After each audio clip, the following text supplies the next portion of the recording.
माननीय मणिपुर प्रांत संघ चालक श्री नारायण बाबू सिंह जी, इस बौद्धिक वर्ग के कार्यक्रम में उपस्थित संघ के सभी अधिकारी वर्ग, सभी कार्यकर्ता बंधुओं, स्वयंसेवक परिवार से यहाँ आए एकत्रित श्रद्धेय माता भगिनी, आप सभी का दो कारणों से मैं अभिनंदन भी देना चाहता हूं और आपके कष्ट के समय में साथ में रहने का एक अभिवचन देने के लिए भी आया हूं।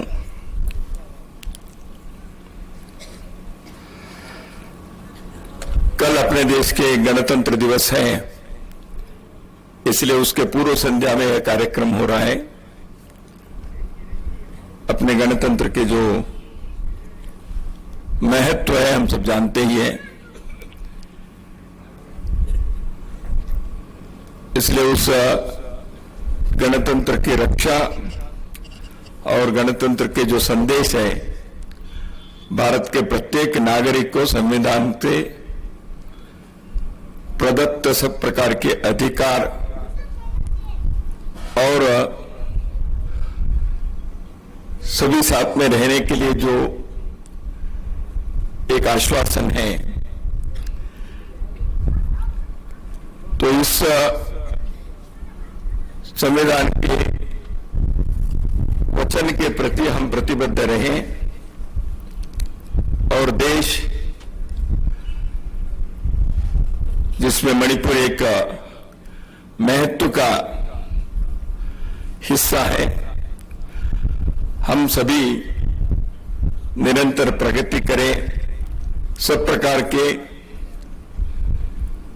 चुनौतियों का स्वीकार करते हुए भी अपनी प्रगति की यात्रा निरंतर चले, यही शुभकामना देना चाहता हूं।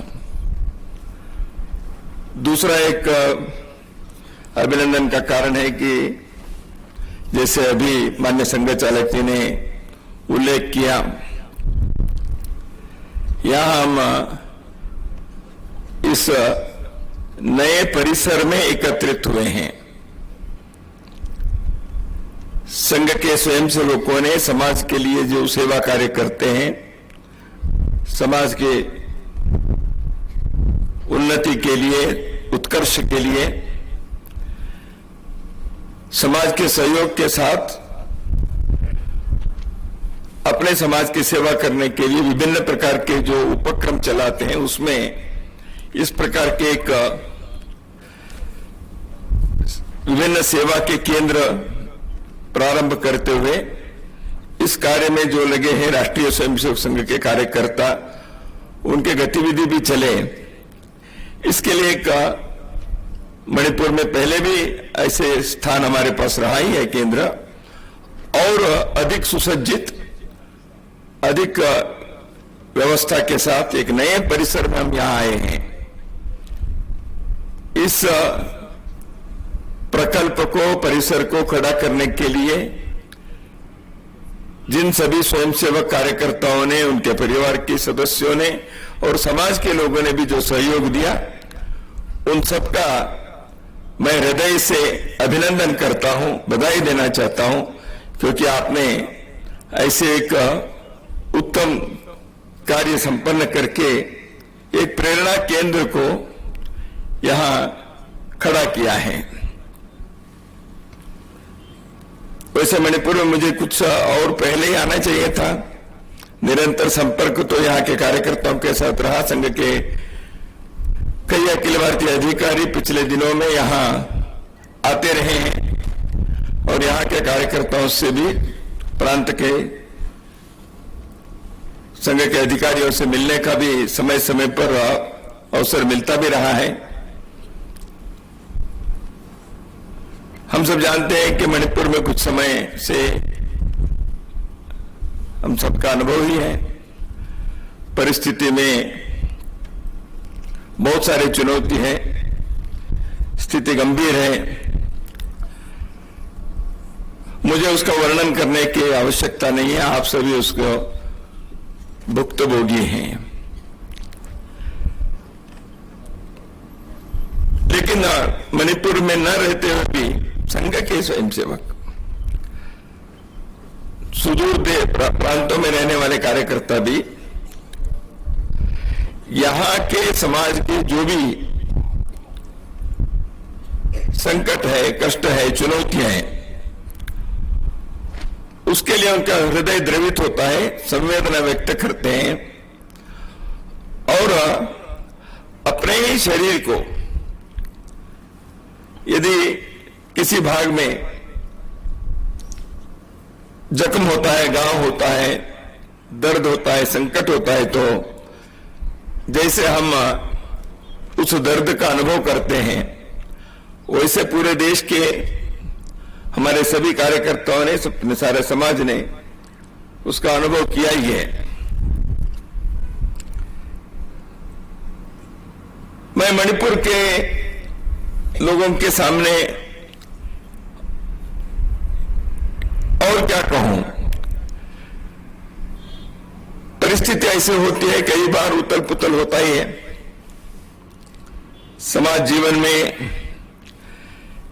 कई बार समस्याएं आती है, कष्ट आता है, मानसिक तनाव और शारीरिक कष्ट दोनों यहां के लोगों ने अनुभव किया है। पहले भी कई बार मणिपुर के समाज में अशांति, किसी न किसी प्रकार की हिंसा कांड यह रहा है,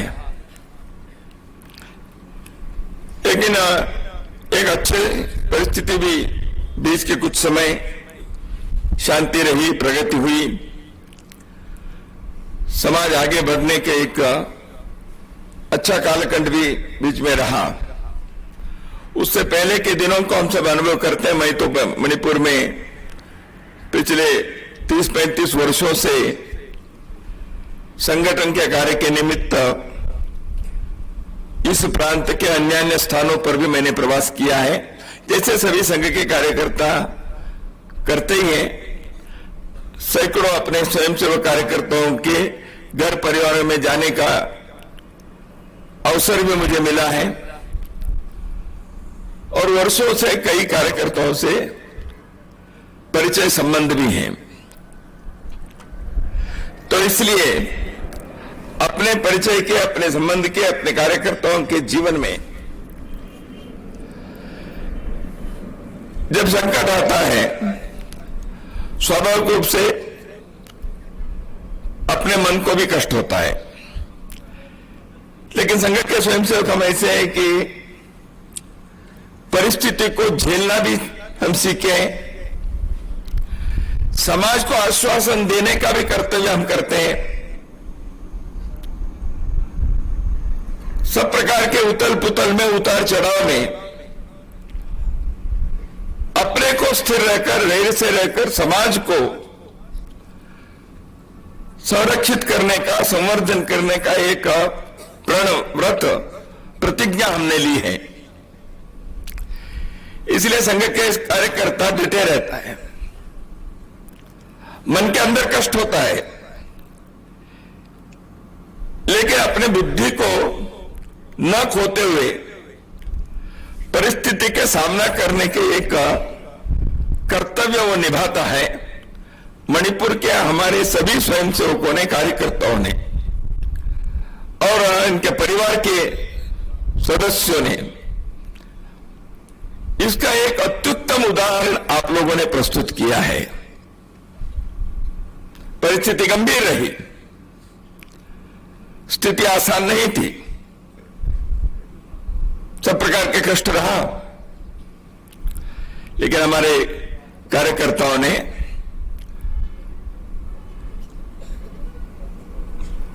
चुप भी नहीं रहे, भागे भी नहीं। जो इस समय कर्तव्य करना है उसका करने का हमने संकल्प लिया और हम करते रहे। आशा करता हूं कि परिस्थिति ठीक हो जाएगी। परिस्थिति केवल भगवान की कृपा से ठीक नहीं होती, अपने प्रयत्न से होती है। God help those who help themselves. पुरुष प्रयत्न, मनुष्यों का प्रयत्न जब ठीक से होता है तब ईश्वर की भी कृपा होती है। हम बिना प्रयत्न से ईश्वर की कृपा के इंतजार करते नहीं बैठे हैं।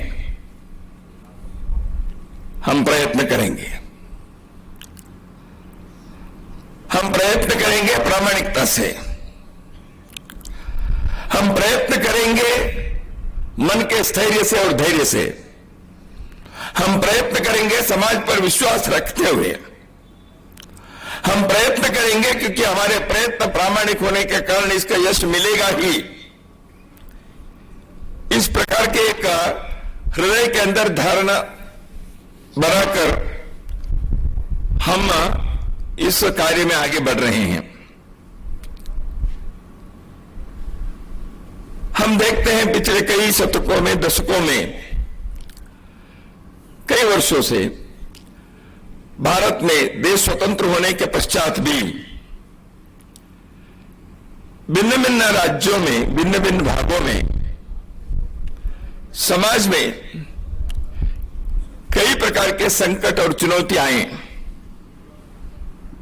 कश्मीर की घाटी में, कश्मीर में रहने वाले हिंदू समाज जिस प्रकार के कष्ट को उनको सामना करना पड़ा दशकों तक, हम जानते हैं। देश की एक सीमा के प्रांत बहुत प्रकार के दर्द को उनको सहन करना पड़ा। तमिलनाडु में हो सकता है, छत्तीसगढ़ में, झारखंड में हो सकता है, भिन्न भिन्न प्रांतों में किसी न किसी प्रकार से समाज के अंदर आने वाले कई प्रकार की समस्याएं हैं। कुछ प्राकृतिक होते हैं, कुछ मनुष्य निर्मित होते हैं। दैवीय आपदा होती है, जब बाढ़ आती है, भूकंप आते हैं, तो उस समय के दर्द एक अलग प्रकार के होते हैं। जब मनुष्य निर्मित समस्या होती है, लोगों के कारण ये जब समस्या होती है, उस समय भी अपने को यह परीक्षा का काल है ऐसे समझकर आगे बढ़ने के लिए प्रयत्न करना पड़ता है। भारत में तो हमने देखा है, महाभारत रामायण काल से कई बार अपने अपने समाज में किस प्रकार की स्थिति रही है।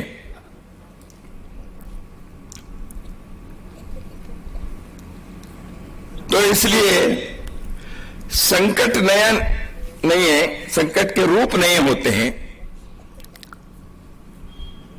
इसको झेलने के हमारी मानसिकता, ये एक परीक्षा के नाते अपने को उसको झेलना पड़ता है। इस पीड़ा में हम अपने को संभले, दूसरों को संभलने का प्रयत्न हमने किया। विश्वास लाना है, समाज के अंदर उस विश्वास को बनाए रखना है। और कई प्रकार की आर्थिक हानि भी यहां हुई है, तो इसलिए जीवन के निर्माण करने का, बिगड़ी हुई परिस्थिति को ठीक रखने का कर्तव्य हम सबका है। संघ के कार्यकर्ता इसमें पूर्ण मनोयोग से, यहां के कार्यकर्ता भी और यहां के लोगों के लिए संबल देने के, सहयोग करने के कार्य देश के अन्य भागों के स्वयंसेवकों ने, कार्यकर्ताओं ने भी किया है। समाज का सहयोग भी उन्होंने जुटाया। हम जानते हैं संघ के कार्यकर्ता यहां राहत कार्य में लगे, राशन दिए, स्वास्थ्य और शिक्षा के लिए ट्यूशन का कार्यक्रम लिए, फर्स्ट एड का कार्यक्रम किए, संस्कार बच्चों के देने का प्रयत्न किया, स्वावलंबन के लिए सिलाई मशीन चलाए, ट्यूशन के क्लासेस चलाए, कृषि के क्षेत्र में जो एग्रीकल्चर में है उनके लिए कुछ सहायता करने का प्रयत्न किया। संघ के स्वयंसेवकों के संगठन जो सेवा भारती हो सकते हैं, विश्व विद्यार्थी परिषद हो सकते हैं, उन लोगों ने भी कार्य किया। समाज के लोग भी आए। एक ही उदाहरण मैं बताऊंगा कि दूर से महाराष्ट्र के कनेरी मठ के स्वामी जी, स्वामी अदृश्य काड़ेश्वर सिंह महाराज यहां आए, यहां के लोगों की सेवा करने के लिए। कई लोग आए नहीं होंगे, लेकिन दूर से उन्होंने सब प्रकार के अपने लोग हैं, इसलिए उनके संकट के काल में हमको साथ रहना चाहिए। कल ही मैं दिल्ली में एक बहुत बड़े उद्योगपति से किसी कारण से मैं उनसे मिला था, टेलीकॉम के क्षेत्र के बड़े उद्योगपति हैं। तो उनसे मैंने कहा मैं मणिपुर जा रहा हूं, तो तुरंत उन्होंने कहा मणिपुर को बचाना है, मणिपुर के लिए सहयोग देना चाहिए, जो भी आप कहें हम सभी मणिपुर के साथ हैं। तुरंत उनका उद्गार था। मैंने इसलिए कहा क्योंकि मणिपुर के साथ तो लोगों के एक जुड़ाव है। हमारे सांस्कृतिक विरासत परंपरा से मणिपुर के एक स्थान है, हम सब जानते हैं महाभारत काल से भगवान कृष्ण के जीवन के। तो इसलिए एक स्वाभाविक रूप से युगों युगों के एक नाता है, संबंध है, हम एक हैं। यहां हिंदू संस्कृति और परंपरा के जो अविच्छिन्न धारा है उसको बनाए रखने के एक संकल्प संघ के स्वयंसेवकों ने लिया।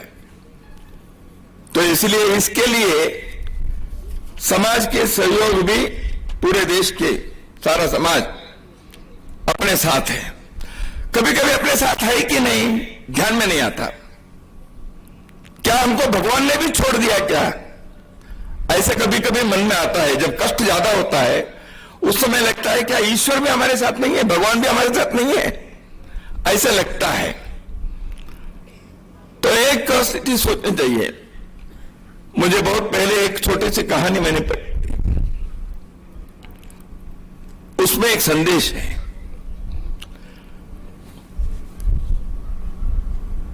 तो जमीन में रेत जहां रहता है, सैंड, वहां 4 कदम के 4 पांव के निशान थे चलने के, 2 कदम और 2 कदम, 2 व्यक्तियों के तो चलने के निशान थे। बीच में कुछ समय 2 ही कदम थे, यानी एक ही व्यक्ति के निशान थे। तो भगवान ने कहा देखो तुम्हारे साथ मैं हमेशा रहा हूं,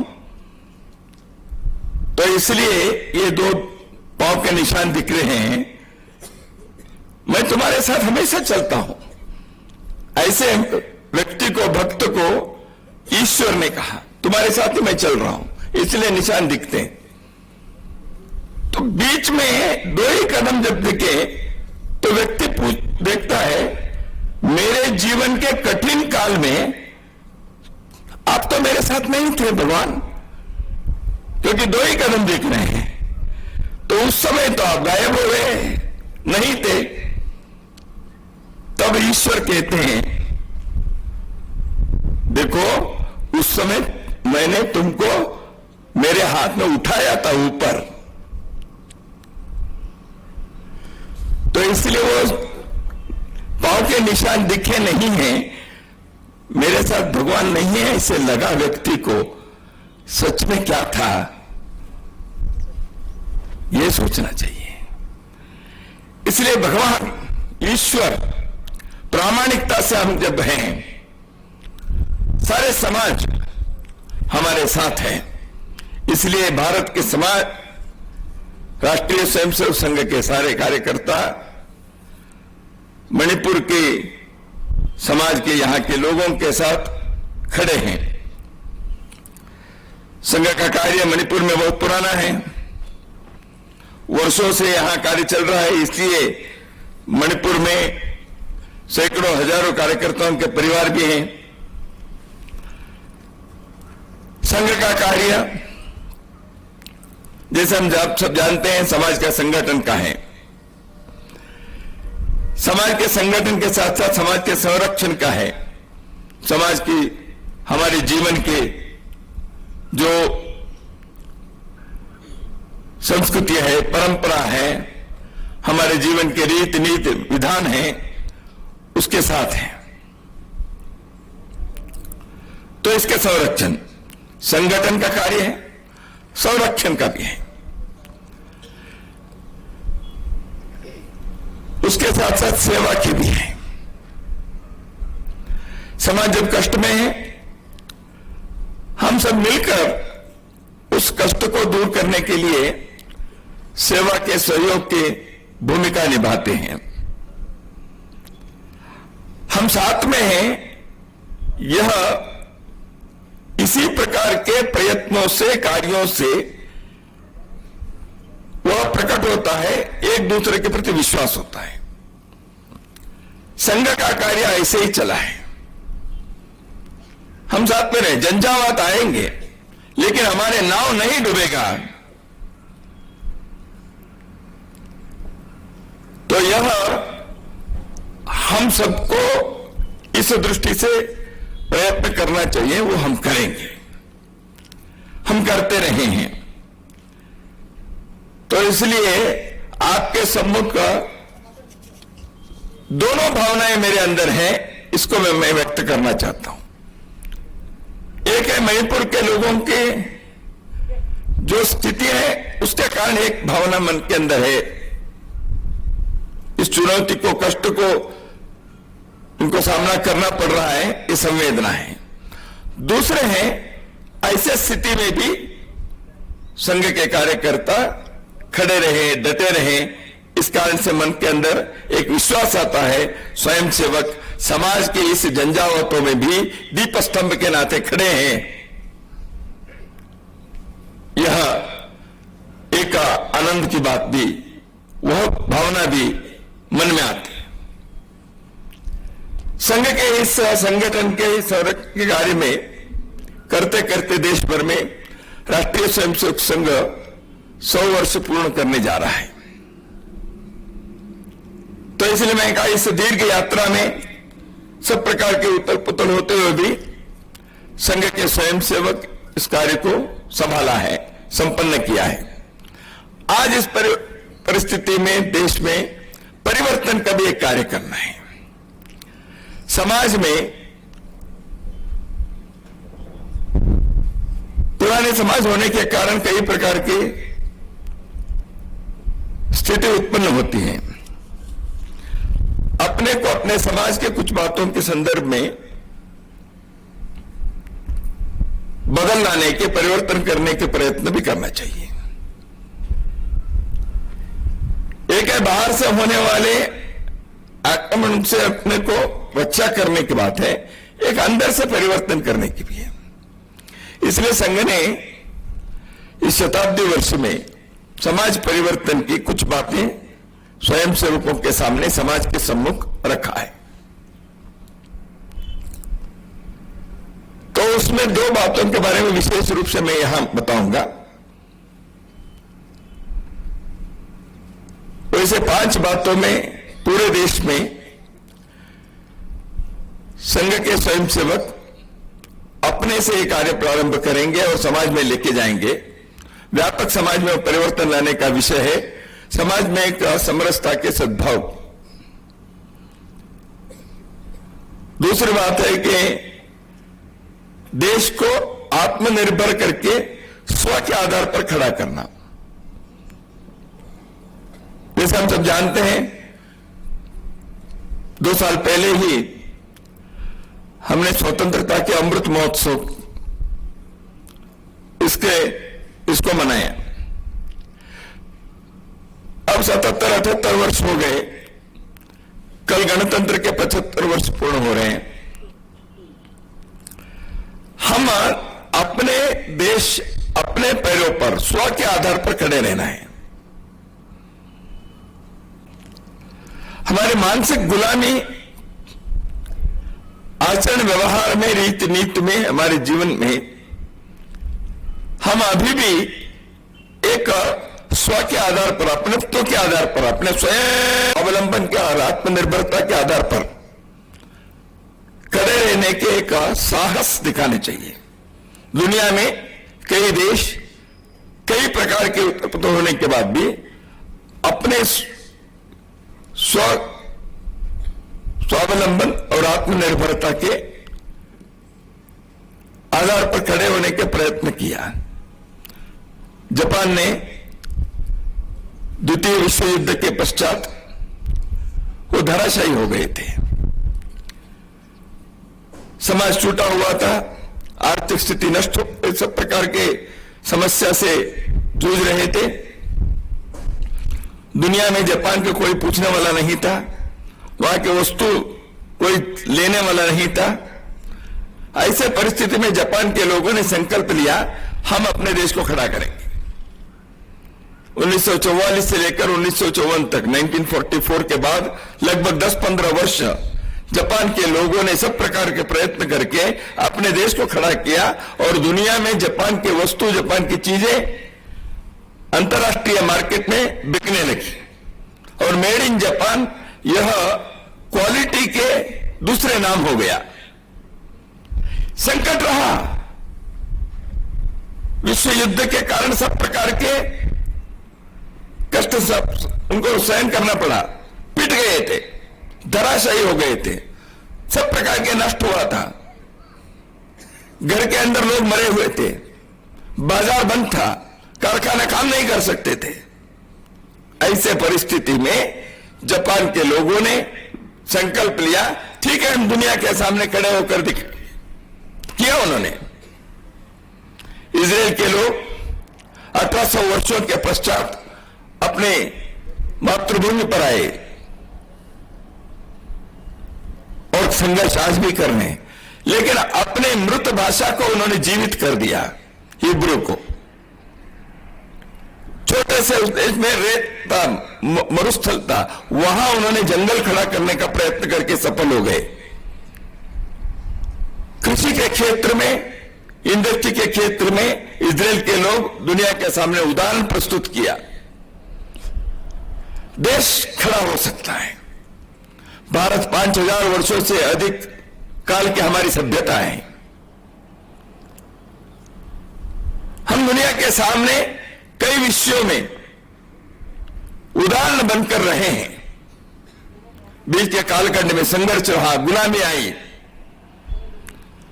आंदोलन हुए, देश स्वतंत्र हो गया। 75 वर्ष से अधिक हो गया, 77 वर्ष हो गए। तो इसलिए अपने को हम एक भारत के, भारतीयता के आधार पर खड़े रहना, यह अपने को करना पड़ेगा। हम कर सकते हैं, हमने किया भी है। विज्ञान के क्षेत्र में, अंतरिक्ष के इसमें, खेल के मैदान में हम आगे बढ़े हैं, लेकिन अभी भी कुछ मानसिक गुलामी रहती है। इससे मुक्त होकर अपने देश को एक स्वदेशी जीवन शैली में आगे बढ़ना चाहिए। आज पर्यावरण के बाद सब जगह पर विश्व के कोने कोने में पर्यावरण की रक्षा की बात होती है। Environmental protection, ecological lifestyle. तो पर्यावरण की रक्षा करनी है। मनुष्य रहना है तो सृष्टि, प्रकृति, निसर्ग, ये सारे संरक्षित होकर रहने से ही मनुष्य जी सकता है। यदि पानी का बर्बाद किए, जल का संकट हो गया, पृथ्वी को बचाने हैं, जंगल को बचाने हैं, पानी की रक्षा करनी है, अगली पीढ़ी को अच्छे प्रकृति को, अच्छे निसर्ग को देकर जाना है। इसलिए अपने जीवन में कुछ संयम रखना पड़ सकता है। इसलिए जीवन के शैली में इसको लाना पड़ेगा।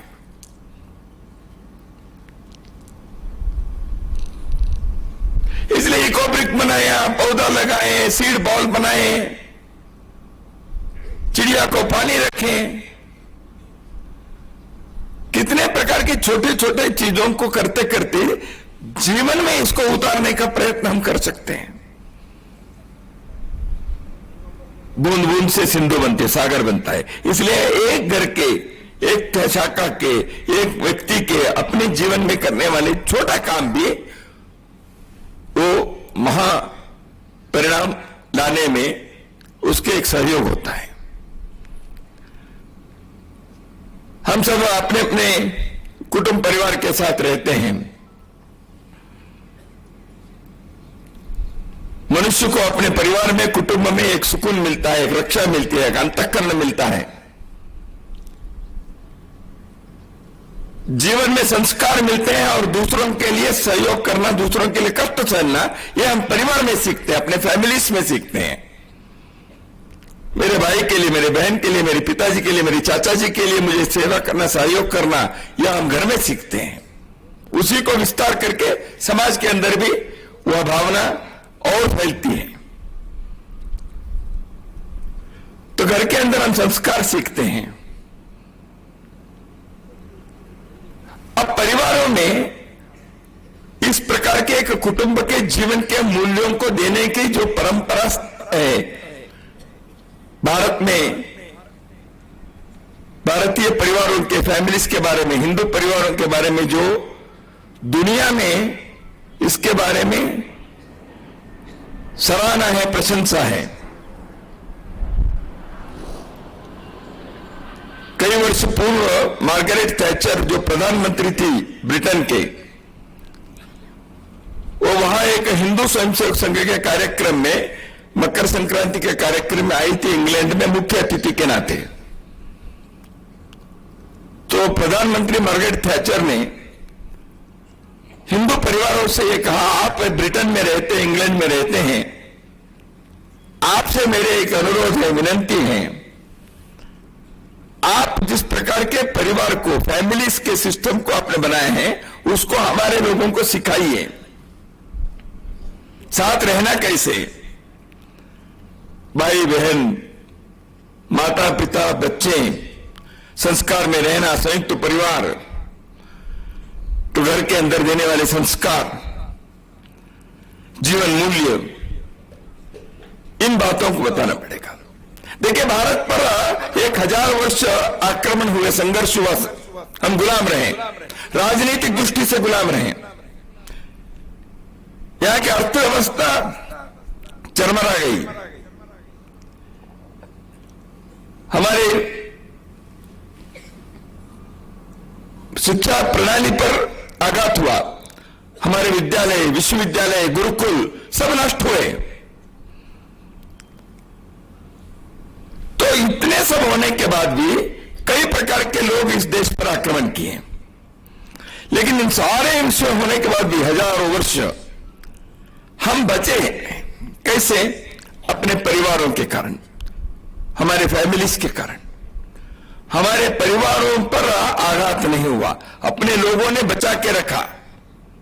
पीढ़ी दर पीढ़ी अच्छी बातों को, संस्कार को अगली पीढ़ी को देते रहे, सिखाते रहे। इसलिए इतने सब होने के बाद भी हम विदेशियों के, परकीयों के नीचे गुलाम होने के बाद भी हम अपने परिवार को बचा सके। इसलिए भारत बचा, इसलिए कुटुंब, भारत बचना है, परिवार बचने से भारत बचेगा। आज परिवारों पर आघात है, आधुनिकता के नाम पर, पश्चिमीकरण के कारण, इंडिविजुअल राइट्स के कारण, व्यक्ति के स्वातंत्र्य और अहंकार के कारण, पति पत्नी में, मां बाप और बच्चे में, भाई भाइयों में, तो परिवार कैसे बचेगा? विश्व के सामने श्रेष्ठ परिवार के उदाहरण देने वाले भारत, यदि हम परिवार व्यवस्था को बचाए नहीं रखेंगे तो भविष्य के लिए भारत अपने पैरों पर हमें कुल्हाड़ी डाल देंगे। इसलिए परिवार को बचाना यह केवल हमारे स्वार्थ के लिए नहीं, एक श्रेष्ठ राष्ट्र को निर्माण करने के लिए और दुनिया के एक संदेश देने के लिए। इसलिए एक मार्गरेट थैचर कहती है, एक अमेरिका के सेफ फैमिली फाउंडेशन, जो वहां के ब्लैक्स, वहां के काले लोग मुक्त हो गए, स्वतंत्र हो गए स्लेव से, उसके बाद उन्होंने सोचा हमें परिवार व्यवस्था करनी चाहिए। मैं उनके संस्था में गया था अटलांटा में, अमेरिका में। उन्होंने कहा हम लोग ये प्रयत्न करें। मैंने कहा आप कैसे कर रहे हैं? हम आपके देश में आए थे, भारत में आए थे।